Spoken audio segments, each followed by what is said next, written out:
Hello everyone, শুভ দুপুর। আজকে আমার বেটুর জন্মদিন। চলো তোমাদেরকে দেখাই আজকে দুপুরে কি কি মেনু করেছি। আর আমি আর বেটু গেছিলাম পুজো দিতে। পুজো মানে সকালে উঠে হাফ রান্না করে পুজো দিয়ে এসে তারপরে রান্না করছি। সেরকম কিছু আয়োজন করিনি, কারণ ওর বাবা বাড়িতে নেই।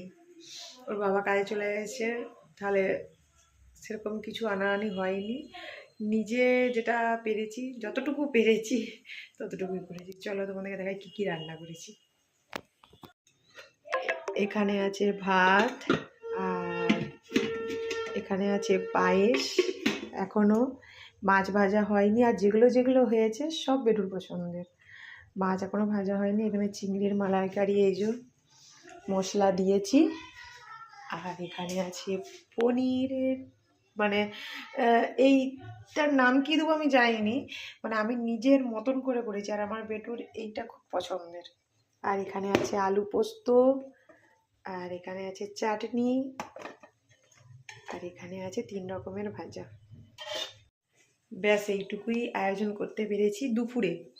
আর রাত্রে দেখি কি করা যায়, যেহেতু ওর বাবা এখন নেই, তাহলে সেরকম কিছু আনতেও পারেনি। মাংসও হয়নি কিন্তু আমাদের। যদি ওর বাবা চলে আসে তাহলে রাতে দেখি কি করা যায়।